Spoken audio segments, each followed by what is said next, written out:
Jill Valentine was many people's introductions to the survival horror genre and has persisted as a beloved character throughout the franchise's nearly 30 years. She's an all-around badass and has survived a hell of a lot of insane events while fighting bioterrorism. She's escaped several zombie outbreaks, overcame a biological Terminator, recovered from a T-virus infection, and changed her appearance so many times we've lost count. But while her looks may change, her tendency to eliminate any threat does not, and we're going to examine how many BOWs she has put in the grave. Jill was born in 1974, and as soon as she was of age, she joined the US Army. G.I. Jill caught the attention of Delta Force, an elite counter-terrorist unit who offered her special training. She adds that to her repertoire of skills, and in 1996, she's recruited into the Special Tactics and Rescue Service by Albert Wesker. The STARS unit was a newly formed specialized force designed to take on what normal Raccoon City police can't. Just 2 years later, a single event will change their lives and the world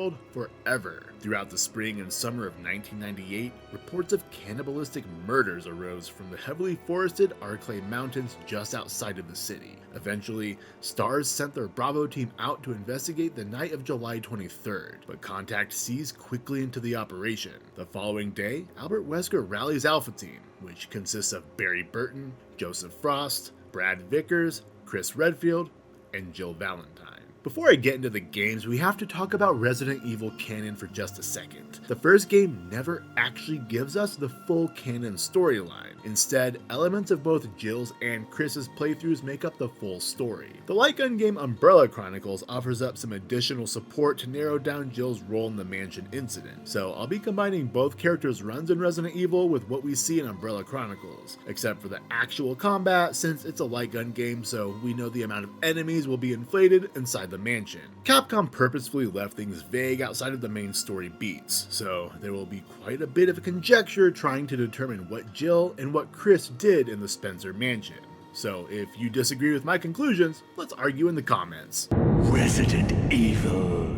Alpha Team lands near the crashed chopper to find the pilot Kevin Dooley dead inside. Things are quiet at first, until Jill overhears her Alpha teammate Joseph Frost getting mauled by a pack of dogs. But these dogs look and smell like rotten ass, causing Jill to freeze like a deer in headlights. All her training is suddenly forgotten, until Chris Redfield downs a charging canine and urges her to run. Their way out flies off as Brad Vickers' cowardice takes hold, leaving them to sprint for the mansion alongside Wesker and Barry. They get inside to find temporary safety, but right off rip, we never get a cutscene that shows the true events. Chris suddenly disappears if you play as Jill, but if you play as Chris, it's Barry. Umbrella Chronicles also shows them without Barry, but we know he made it to the mansion. In reality, we should see all four of them here, but I digress. They hardly have any time to collect themselves before a gunshot echoes out a few rooms away.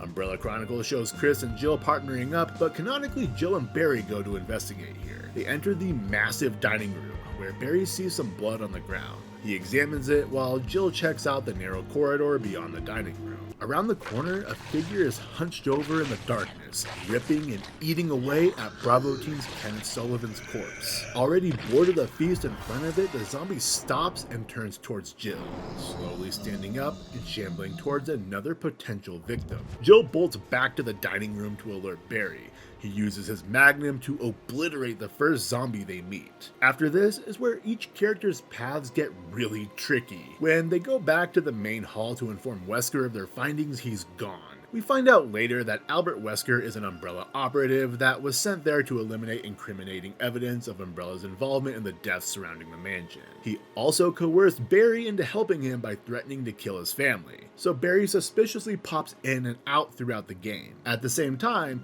Chris is exploring the massive mansion and partners up with Rebecca Chambers from Bravo Team. So while Wesker and Barry sneak around, Jill is mostly by herself, while Chris and Rebecca are doing their own thing elsewhere in the mansion. Towards the end of the game, we'll see either Chris or Jill have been locked up in the lab under the mansion, but it never made sense for Chris to be locked up considering his encounter with Wesker in the Tyrant lab is canon. That leaves two scenarios. Either no one gets locked up, or Barry's betrayal results in Jill's imprisonment. Regardless, that means most of her time is spent in the mansion and the surrounding grounds, whereas at some point, Chris finds his way down to the lab. So that begs the question, which enemies were killed by Jill and which were killed by Chris? And this is where it gets difficult to ascertain. So let's start with the unique enemies and try to determine which ones Jill realistically fought and killed. The first one is the monster plant that guards the fountain inside the greenhouse. Some might think it's silly to count this, but it's an organism infected by the T-virus. So any bioorganic weapon, or in this case an irregular mutant, will be counted. The difference between the two is marginal.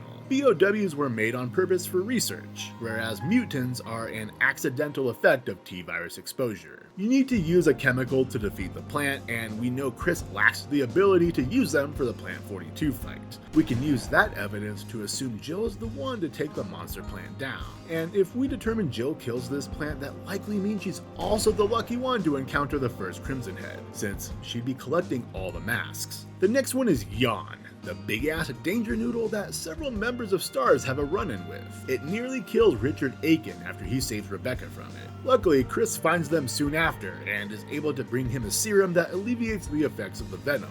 Jill has a similar scene sans Rebecca, but in my playthrough, I let Dick Aiken die. That's right, I'm also on Team Wesker, baby! Maybe it's quite natural under these circumstances. Low-key, Dick Aiken is a hilarious name though. Since this scenario can play out a few different ways, I considered the various ways Richard can die. We know he survives the initial snake bite, and since Chris meets him when he first finds Rebecca, it's likely Jill doesn't run into him at all. That means Richard's likely canon death comes later on in Chris's playthrough, and that leads us directly into our next unique enemy, Neptune. If Richard's death is to the shark, that also means Chris is the one to put an end to it. Plant 42 is up next, and that's a trickier one to suss out. There's a workaround in Jill's playthrough that turns the confrontation into a mere cutscene with Barry killing it. In Chris's run, he relies on Rebecca's expertise to weaken it using a specific mix of chemicals. So since there are multiple scenarios in Jill's playthrough, I'm counting the plant in her corner, but not as a kill for her. Instead, Barry rushing in to ignite the plant and save her life seems the most likely to me. He may be a traitor, but he isn't trying to let his comrades die. We see this multiple times during the game with the famous Jill sandwich line from the original, and if she gets poisoned by Yawn. What I think likely happens is soon after the events here, they link back up in the tunnels where Barry shows his true intents. There's two different possible scenarios. Either Jill gets down there first, kills Black Tiger, then links up with Barry who betrays her. We see her disarm him, and that leads to the Lisa Trevor fight. She canonically would give the Magnum back to Barry in this scenario. Or Chris makes it down there first, nearly gets killed by the boulder, which turns into a lifelong commitment to punching any that he sees. That results in the Black Tiger fight,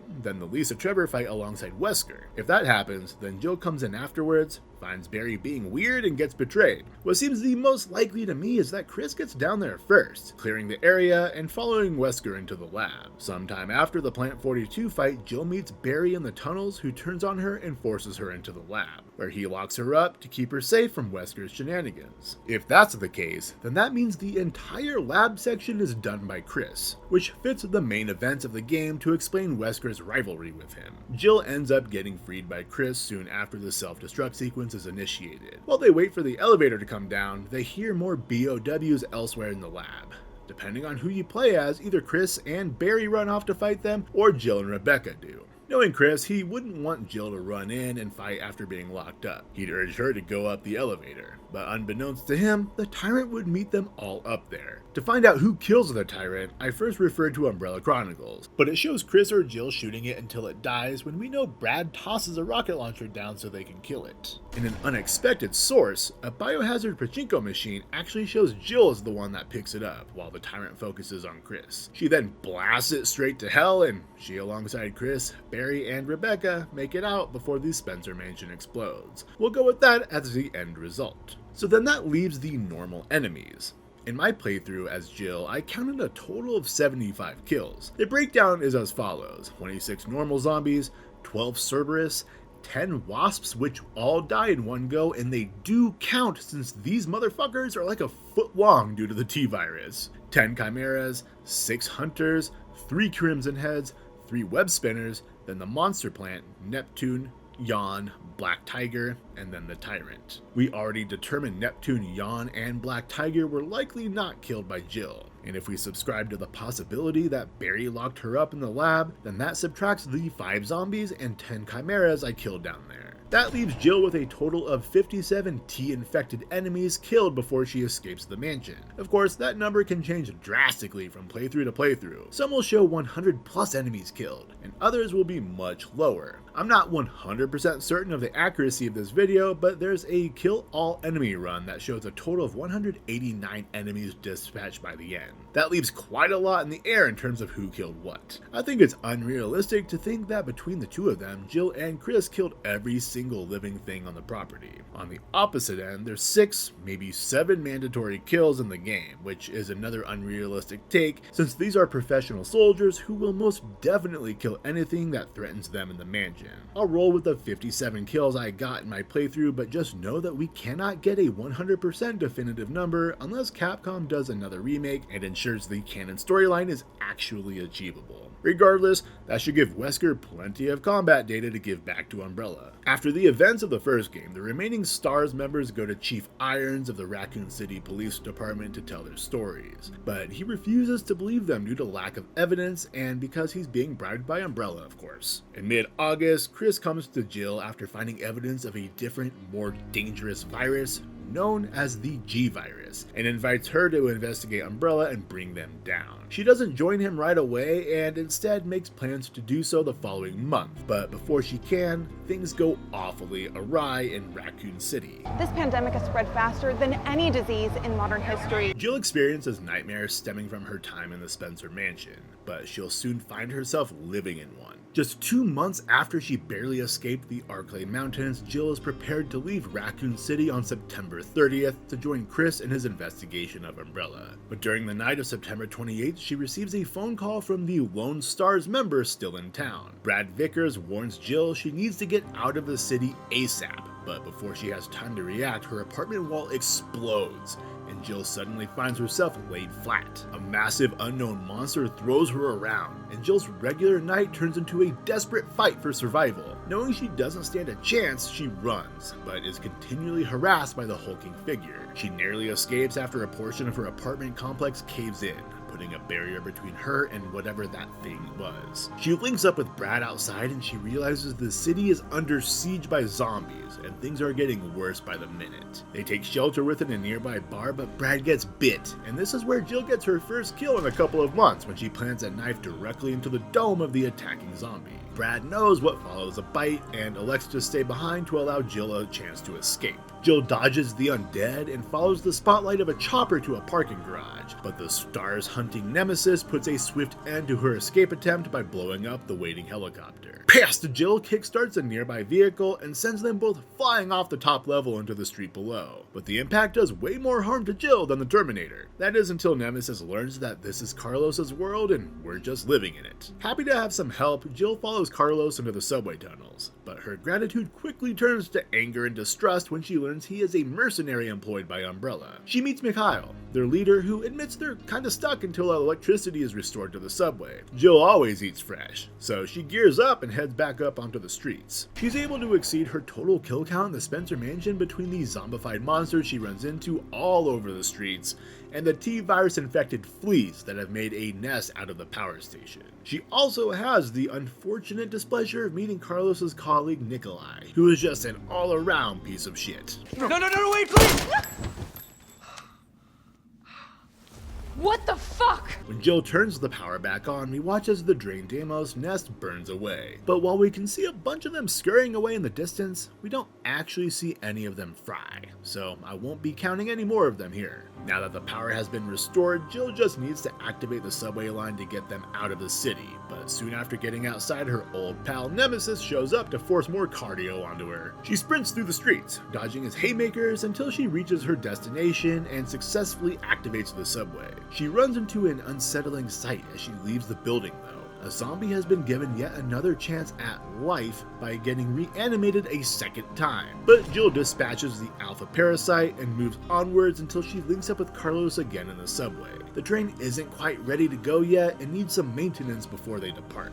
Unfortunately for them, Nemesis has other plans, so they can't simply wait around for 45 minutes. Jill knows she's a star and Nemesis is only after her, so she leads the heavy stomping son of a bitch on a merry chase until she takes shelter in the Raccoon City poop tubes. But she's not alone down here. She very quickly realizes cousins of the hunters she fought in the Spencer Mansion now call the sewers home, and they are very hungry. Thankfully, they are a whole lot slower than the other ones, and it doesn't take long for her to find a way out. But Nemesis' impatient ass very rudely grabs her by the cranium and expedites her exit. It now reveals an ability to use weapons, but while Nemesis shows off, Jill is already putting some distance between her and the flamethrower-wielding maniac. But the only way to go is up in this demolition site, while Nemesis sprays it with fire and sends Jill climbing to the rooftop where they have a proper showdown. She's angry, dude, and a pissed off Jill is a formidable opponent. She defeats Nemesis, but the fire has engulfed the structure and she has nowhere else to go except for down. She doesn't get much of a break after that and runs into 5 more enemies in the streets while also linking up with her pal Kendo. He's the owner of her local gun store and a friend of Star's, so she offers a means to escape the city via subway, but he's more of a Jimmy John's guy and politely declines. He claims he'll find another way to get out and wishes Jill well before they part ways. As Jill heads back to the subway, her heart sinks into her ass when Nemesis pops up yet again looking good as new, but this time he has a rocket launcher. She implements the rules of dodgeball as she sprints through the city, but she gets some help when Carlos stuns the enemy and breaks the game. That gives them the opportunity to go back underground. But as Jill is about to board the train, she overhears Carlos and his partner Tyrell getting orders to locate and capture Umbrella biologist Nathaniel Bard. She ensures Carlos will get the chance to leave, and Mikhail promises the train is coming back. Go on ahead. I'm not gonna die on you, leave you in a cold, cruel, Carlosless world. Liar! Jill can finally sit down and rest as the train departs during the early morning of September 29th. Just a few minutes later though, the train quakes and they find an angry stowaway has killed every civilian on board. Nikolai's punk ass locks the door behind him, trapping Jill and Mikhail in with Nemesis. But their platoon leader is an all-around badass that sacrifices himself in an attempt to finish Nemesis off. He sets off explosives that derail the train and send Jill into Dream World. About 2 hours later, Jill wakes up from a much-needed nap. Realizing she is the only survivor, she begrudgingly gets up and waltzes through the subway tunnels where she puts 6 zombies to rest. Once she's above ground, she radios into Carlos to update him on what transpired. But while she does this, she notices Nemesis looking like Denethor, and insults its inability to swim. Bitch can't even swim. But her insult digs deep, and Nemesis flies out of the water after shedding his pathetic first form. Jill runs until she's forced to face it again, but this version is a hell of a lot more mobile, and takes more effort to bring down. It also wastes 0 time with pretending to be dead, and shows persistence even when Jill puts up a barrier between the two. So if you can't simply kill her, then infection will have to suffice. Nemesis injects Jill with the T-virus, which renders her unconscious. Most of the day passes by before Carlos locates her and carries her to the hospital down the street. While she wrestles with infection, Carlos fights his way through the hospital where he locates a single sample of the vaccine and administers radioactive Barney splooge into Jill's arm. She wakes up, suddenly finding herself in a lichen-run village in Romania. But psych, it's just another nightmare. Instead, she wakes up in a different nightmare, with an emergency alert system on the TV saying it's now October 1st, and Raccoon City is due to get boomied in just a few hours. She curses Oppenheimer under her breath and leaves the room to find Tyrell in the lobby, who catches her up on the situation. Carlos has left to find a stockpile of the vaccine being held in a lab under the hospital in an attempt to convince the US government to hold off on the missile strike. She aims to follow him, and in doing so, kills off the rest of the monsters Carlos didn't already put down. She locates a way underground and accesses the Umbrella Run lab that, much like the city above her, is also completely overrun with T-virus infected organisms. She finds a wide variety of creatures to kill down here, but the most perturbing one is the Paleheads, a zombie that can regenerate and is much more difficult to kill and far uglier than their normal counterparts. Tyrell eventually finds himself down there with good news. This is one big ass. Telling Jill he got a hold of someone in the government and was told they will hold off on the missile strike as long as they can procure a vaccine and deliver it before they launch. But hope doesn't last long in this universe because Tyrell gets a red rocket through the midsection. By this point, Jill's used to acting quickly and gets her ass behind the thickest metal door possible to create some space between her and the Stars Hunter. In this section, Jill uses various notes and instructions found around the lab to piece together how to synthesize a vaccine. But that doesn't go without a lot of violence as she kills 19 more of Umbrella's creations. She successfully creates a vaccine, but gets a harsh reminder Nemesis is still fucking about. She gets harassed by it constantly, and forced into another confrontation with it courtesy of Nikolai, who also takes the vaccine from her. While Jill does her thing, she gets some assistance from Carlos up above. This fight has several zombies that shamble in to act as additional threats, but they're slow, and mostly ignored by Jill outside of one that gets caught in the blast while Jill pummels Nemesis. Through the power of teamwork, Carlos uses his mad skills at claw machines to bash Nemesis so hard it KOs the sumbitch. Jill climbs aboard while Carlos empties hundreds of gallons of acid into the tank to melt Nemesis down and finish it off for good. On her way to meet Carlos, Jill runs into Nikolai and demands the vaccine back, which results in a good old-fashioned standoff that is promptly interrupted by blobby Nemesis bursting its way through the wall. Nikolai has the better position and is able to saunter off while Jill's knocked down to fight Nemesis once again.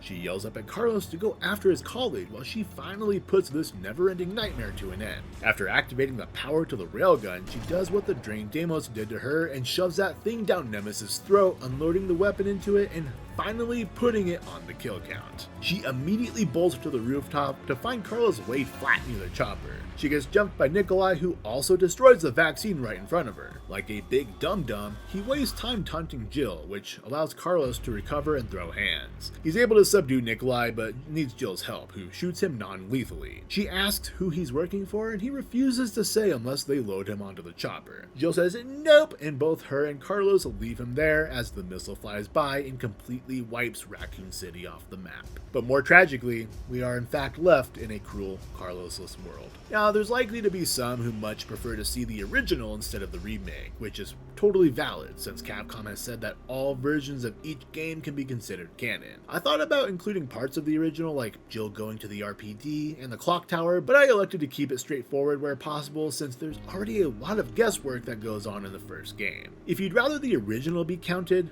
my fellow kill counter contributed 162 kills to Jill in the original game, putting her total at 219 instead of 178.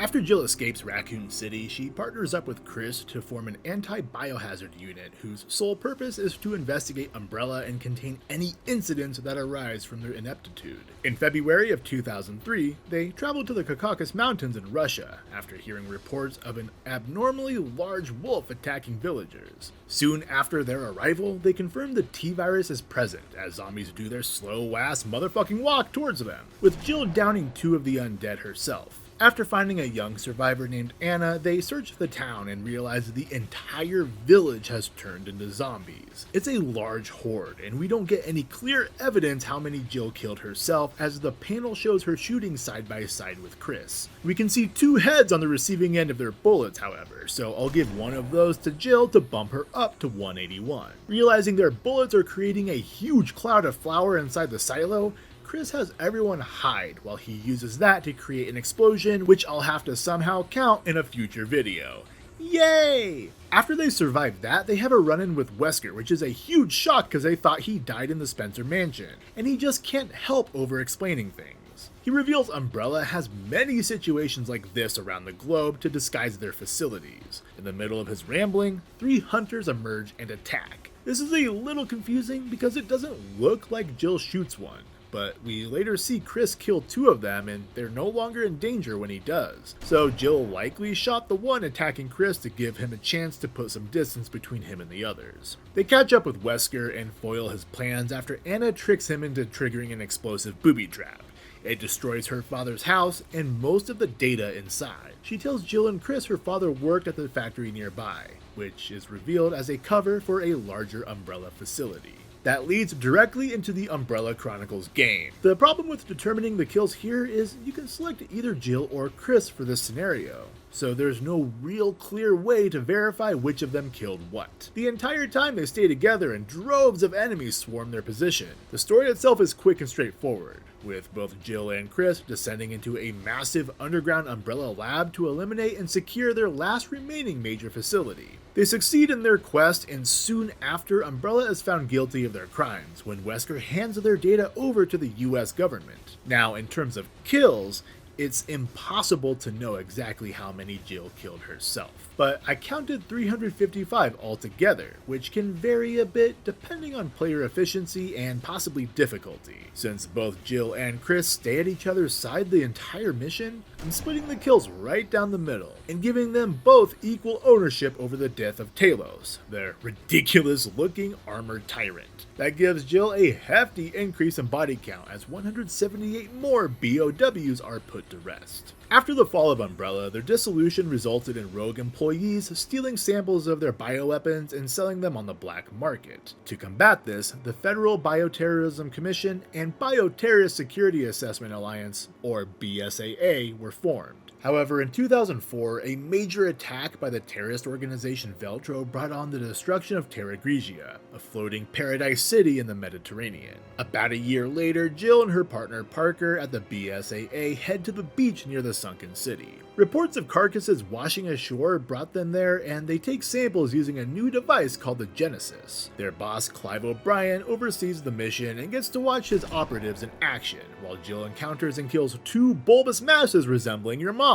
O'Brien gets a concerning call though. Chris and his partner Jessica have gone missing. Jill and Parker are reassigned to investigate, eventually tracing their signal to a ship called the Queen Zenobia in the Mediterranean. They board in style and begin exploring, finding goo and bodies everywhere. However, a BOW Jill has never seen before introduces itself and is promptly shot dead. She moves onwards while Parker stays back to do jack shit, and Jill eventually finds a sweaty, glistening, unresponsive Chris tied up in a locked room. She searches the area for a way inside, encountering 5 more enemies simply called Ooze, whose movements are awkward and sporadic, but slow. She finds another normal human who is immediately killed and eaten though. But she found the key and can get Chris back, so fuck her. Except that's a mana Chris, and both Jill and Parker are lured into a trap and gassed to unconsciousness by Laramie Tunzel. She wakes up a little while later without her weapons. However, her radio is still intact, so she can talk to Parker, who is in a similar situation elsewhere on the ship.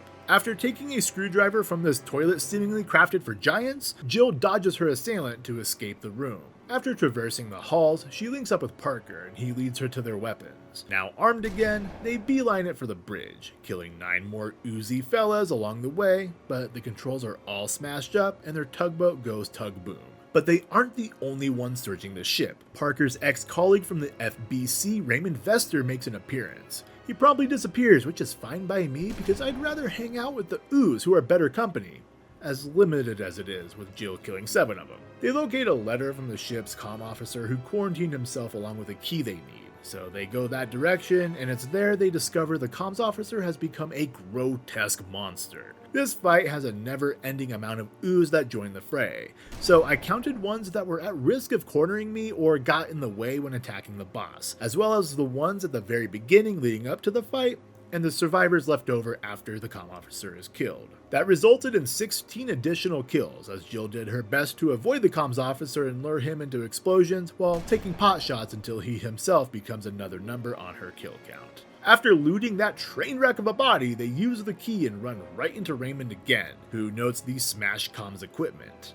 A video from the gas masker begins, showing off a new virus they dubbed T-Abyss, while bragging they have enough to contaminate a 1/5 of the planet's water. Once the broadcast ends, Raymond expresses annoyance at the return of the Veltro group, who they believed was eliminated after the destruction of Terra Grigia. He moves on quickly though, changing the subject and asking about his partner Rachel. Jill remains quiet on that subject and doesn't admit she watched her ass get eaten.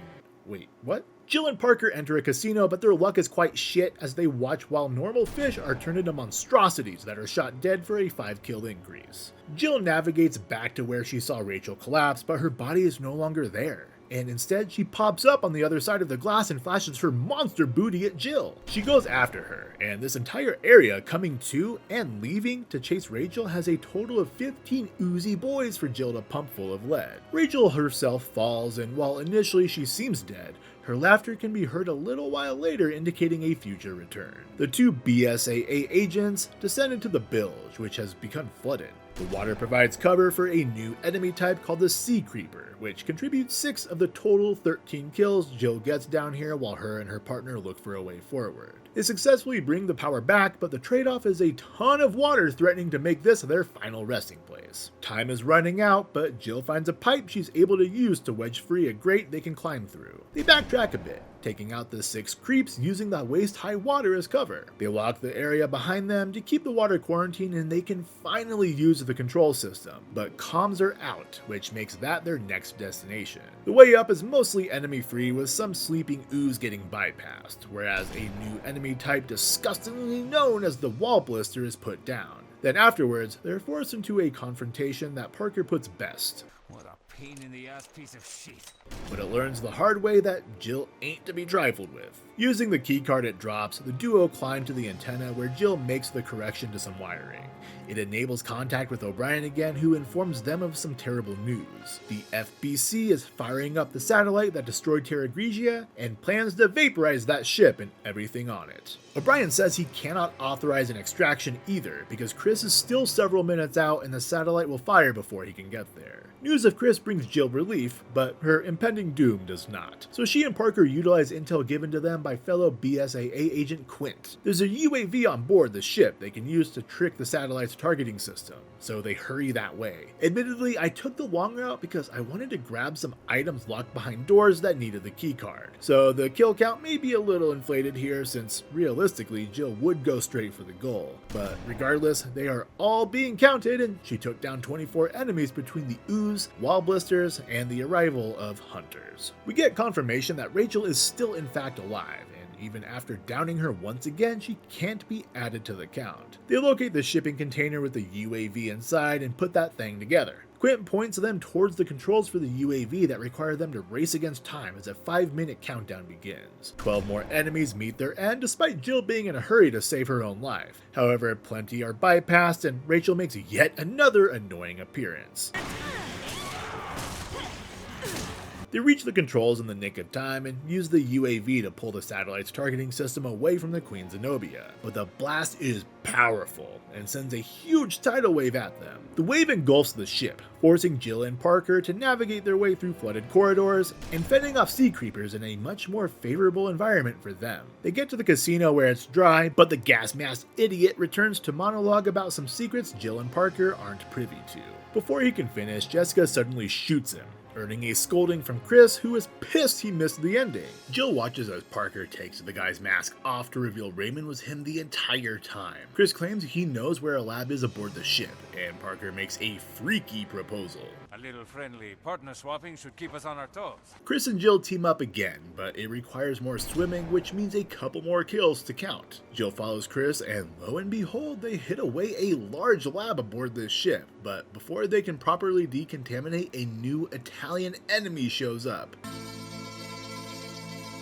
It's met with a savage show of force to keep it at bay until the doors open, then can only get halfway down the steps before it's stun-locked until death. Afterwards, they follow a long corridor until they locate the central lab. Upon entering, they notice a giant vat of T-Abyss virus serving as the central structure in the room. They intend to eliminate the virus, so there's no chance of it getting out, so while Chris hangs back, Jill moves forward through a laser-filled room. Something big makes its presence known, but Jill's primary concern is the 3 enemies blocking the way forward. She obtains a prototype vaccine, but also finds a file that reveals the FBC director Morgan Lansdale is behind the attack on Terra Grigia. She plugs the vaccine into the nearby machine, which provides all the necessary data they need to kill the virus in the other room. But that big bitch outside is not interested in that happening and floods the area. But unbeknownst to the monster, Jill has been swimming a bunch this night and has an easy path back to Chris. They plug it in and begin the neutralization process, and this is where Morgan Lansdale pops up on the TV screens admitting he did not foresee their involvement despite being the BSAA's top agents. He also dives into some deeply personal details about his nether region. I am fearful of little things. The room floods with a dozen Uzi Osborns, which are sent aboard the crazy train to the afterlife. But the Scarmiglionis are the bigger problem, as 3 descend upon Chris and Jill. However, eventually, they get handled like the rest. After surviving that onslaught, Lansdale attempts to intimidate them by showing the sister ship sinking. The self-destruct sequence begins, threatening to do the same to the Zenobia. As they run through the narrow corridors, they're split up by some debris, which turns out to be a stroke of luck, since Jill finds an injured Parker who was shot by Jessica, an FBC mole. Before and after their reunion with Chris a few minutes later, Jill puts down 4 more ooze while Chris gets the others. But as the ship falls apart, Parker is selected as a blood sacrifice, and not even Jill and Chris can pull his ass up. Jill takes just a couple seconds to mourn, but doesn't get more than that, as there's just 4 minutes and 30 seconds before the ship meets a titanic fate. Enemies attempt to impede their progress, which gives them the honor of being included on Jill Valentine's kill count. They finally reach the helipad for pickup, but the largest BOW Jill or Chris have faced so far reveals itself. It may look like an infected whale, but the body is merely a husk for the parasites that reside within, called the Malakota. Since each individual parasite is its own separate entity, that means each one counts individually. The first phase has many of them retracting back into the body, so the ones that do aren't actually killed. Only the ones hit with a rocket launcher fall out, indicating death. But that's only one phase, with the second phase putting a hell of a lot more of them on the count as dozens spill out of the whale husk while Jill and Chris pummel them with an endless hail of bullets and grenades. Jill proves to be the most successful one here, netting a whopping majority at 33 parasites killed and removed from the whale as it sinks alongside the Queen Zenobia. But their job isn't done yet, because O'Brien explains a third ship sunk to the bottom of the ocean during Terra Grigia. They need to dive, locate it, and obtain evidence of the FBC's involvement behind the city's destruction. The globsters seen on the beach early on are present underwater, but they aren't killable, so they move onwards until they find an FBC soldier freshly killed. Seems Morgan attempted to get that evidence first, paving the way for Jill and Chris to confront Veltro leader Jack Norman, who is still alive and has the bright idea of injecting himself with the T-Abyss, forcing a violent transformation. The battle keeps Jill on her toes, while Chris stands off to the side taking pot shots at the guy. After sussing out Norman's lame attempts at confusion, Jill ends this bullshittery with an RPG for the final kill of the game. She grabs the PDA, containing video evidence of Lansdale's collusion with Veltro to destroy Terra Grigia, so he could leverage the threat of bioterrorism to increase his power as the head of the FBC. Jesse Faden would be big disappointed in this dude, but thankfully the BSAA is able to take him away and restore some normalcy to the world. For now. The storm is gone now. But how long will it last? Just over a year later, in 2006, the BSAA sends Chris and Jill to arrest Oswald Spencer, the CEO of Umbrella that went into hiding during their downfall. They intend to bring him to justice while extracting intel on Wesker's whereabouts. This DLC in Resident Evil 5 can be played as both Chris and Jill, but the game requires you to play as Chris first, which indicates it's a primarily Chris story. It's really short, and about half of it is spent exploring the eerily similar mansion they barely escaped 8 years prior. Eventually, they make their way to the prison underground, which has the site of some brutal human testing. The lucky ones turn into executioner-type enemies simply known as blobs. While Jill assists here, she doesn't deal the killing blow until they fall into some tunnels and lose their equipment. Chris lures the 3 enemies down there into traps that Jill triggers to turn them into blob sandwiches. They find their way out and run into someone way more formidable, Albert Wesker. He assassinated Spencer and seeks to do the same to them, but Chris's neck is thick, so he struggles with snapping it. That gives Jill enough time to sprint across the room and tackle Wesker out of the window, sending both of them plummeting to the rocks below. Her body is never recovered, and she's pronounced dead by the BSAA. But her fate is much worse. After getting badly injured during the fall, Wesker keeps her alive in a comatose condition in a secret facility in Africa. While being examined, it was discovered T-virus remained dormant within Jill's body after the vaccination in Raccoon City. She developed unique antibodies that Wesker was able to utilize while developing the Ouroboros project. It's during this time her hair became blonde and her skin turned the color of Elmer's glue. After about 3 years of experimentation, once Wesker was ready to move forward with his forced evolutionary dream, he releases Jill from captivity and installed a device on her chest that would inject her with a drug that kept her under Wesker's control. She's assigned with protecting Ricardo Irving, a pawn in Wesker's plan who is responsible for releasing BOWs in Kajuju, Africa. At one point, she provides a vial containing plaga eggs and tells him to use it so the BSAA cannot capture and interrogate him. Jill links back up with Wesker where he surprises Chris with Jill's arrival. This leads into a fight, showing off Jill's new acrobatic moves. After 7 minutes, Wesker throws up deuces and leaves Jill behind to fend off Chris and his partner Sheva. They notice the device on her chest, and after a ton of struggle, Chris successfully rips it off. BSAA HR will not like this, but Jill does, after her mind is suddenly freed from Wesker's control after 3 years. Right after the fight, Chris holds his old partner in his big meaty paws, but she urges him to go after Wesker while he has the chance. Once on her lonesome, the sudden shock overcomes her and she faints, where she's found by fellow BSAA agent Josh. He recognizes her and is happy to have her on his side while they rush to a waiting chopper to make a desperate escape. After about 3/4 of the way through this DLC, she radios Chris to inform them of Wesker's weakness. His matrix powers come from a virus that he has to regulate, so if they can contain some of the serum and make him overindulge, then maybe it won't turn out like it did in the Spencer Mansion. This DLC is completely juxtaposed to Lost in Nightmares, as it's just non-stop action the entire way through. Jill and Josh are spending thousands of bullets as they mow down Magini for 50 minutes straight while they follow the linear path to a helipad where they have to fend off a horde of plaga-infested locals before they're picked up. This entire sequence nets Jill an absolutely ridiculous 178 kills. That matches her entire outing in Umbrella Chronicles. However, she gets a few more in the end cutscene. Once Doug lands, he lends a helping hand by pulling Jill up to the platform and providing Josh enough time to climb up after. But a rocket-wielding Magini decides to teach Dougie how to die. Josh quickly grabs the controls and Jill picks up a rifle and shoots another 6 before they head towards the volcano Chris is battling Wesker in. After helping Chris and Sheva take down Wesker for good, Jill endured 6 whole years of testing and rehab under BSAA observation because of what Wesker subjected her to. She did have contact with her friends, including Barry Burton, who got advice on how to deal with his daughter Moira. While Jill experienced some psychological trauma from her experience, the longtime T-virus exposure worked wonders on aging side effects. Now 41 years old, she's got Hollywood celebrities frothing at the mouth trying to learn her secrets. Jill is finally released back into the field in 2015 in the CG movie Death Island. Reports of infected without bites arise in San Francisco. Jill is checking out a house and ignores orders to stand by for backup, instead opting to go in herself where she's attacked. She may have spent 6 years cooped up, but her training kicks in immediately, and after a short scuffle, she kills the assailant in style. Backup, being led by Chris, shows up to catch the aftermath. He's concerned over her mental state and how reckless she's being, suggesting maybe she takes some time off. But her guilt from being Wesker's puppet drives her to fight and find out whoever is behind these infections.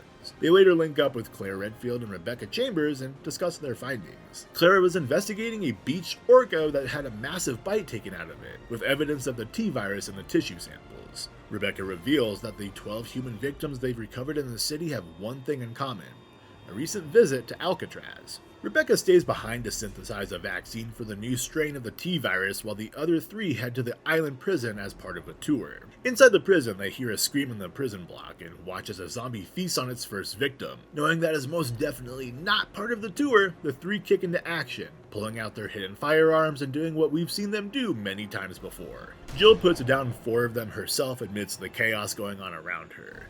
She makes an attempt to save the security guard who is tackled and sent into the floor below when the ground gives way.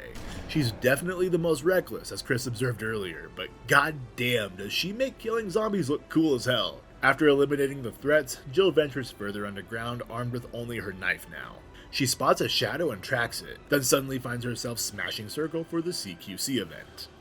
After a few seconds, Jill realizes it's Leon Kennedy, and they stop to greet each other, but the sounds of their slap fight draw more zombies near. Jill can't help too much until Leon hands over a spare pistol, and she quickly assists by putting one down.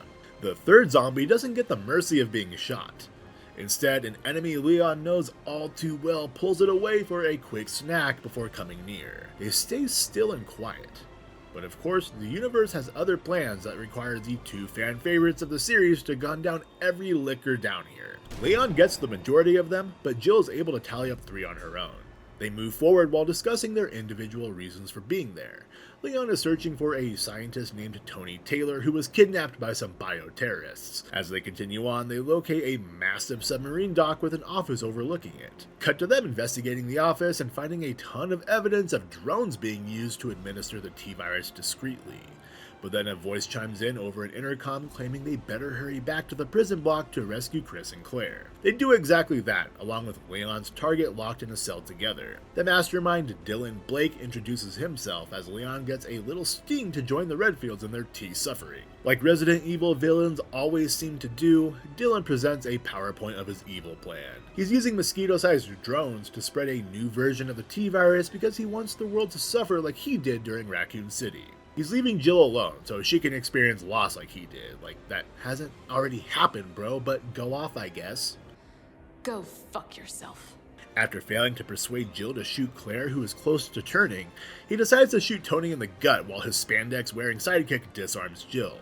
Leon tosses a flashbang, giving Jill a chance to run, who encounters Rebecca in the tunnels. Rebecca has some vaccines on her, and Jill tells her where to find the others. Jill's in a hurry to find the incubation tank containing the drones and continues onwards. She catches up with Dylan, who claims he expected the others to get cured and injects himself, falling into the water and succeeding in only confusing Jill. Shortly after that, the others arrive right on time to see a monstrous Dylan emerge from the water. Leon advises Claire and Rebecca to get to the office and put a stop to the drones while they participate in the final boss fight. Jill gets fucking rocked, but she takes the blow like a champ and actually comes out on top after finding a huge plasma rifle. Only downside is it's effective at short range, so she needs Chris and Leon to bring the beast closer so she can fire it. And they do exactly that, giving Jill a wide open shot that seemingly kills him. But that's far too easy for a final fight, and of course Dylan wakes up a few moments later. He knocks Jill off her perch and away from the plasma rifle, but instead of fighting, he turns to make an escape. They chase after him, with Jill going on her own, dodging his flailing parts and calling him out for his idiotic plan. She dives into the water to avoid his attack, and he goes in after her. The bag of grenades she's carrying gets stuck on him though, creating a moment of panic as she struggles to free herself. Thanks to Chris and Leon, the massive iron door slams on top of him right as Jill is able to get free, who drops a pipe bomb which explodes and sets off the bag of grenades, killing Dylan and giving Jill the final death in the movie. They admire their handiwork and take the celebration outside. But we sure did kick some ass, didn't we? The movie ends there, and that's the last we see of Jill. If rumors are to be believed, she'll be back in Resident Evil 9 in some form. Some reports claim she'll be a major character, while others say it will be a minor role, and some state she just won't be in it at all. Either way, I hope to see her back in the spotlight soon. From that July night in 1998 all the way up until 2015, Jill's responsible for killing 754 BOWs or irregular mutants. From the United States to Europe and the Mediterranean and in Africa, Jill helped save the world from insane people with equally insane plans to murder millions. That final number puts her right outside of the current top 10, tying with some fantastic company in Nico Bellic. While Jill is my personal favorite, it's clear Leon Kennedy is the one people are most looking forward to, and it's not even close. I'll be working on that video alongside another character who will almost assuredly produce an epic result. Stay tuned, and don't forget to subscribe, like, and share this video if you enjoyed it. Thanks as always for watching. I'm King Deschain, signing off for now.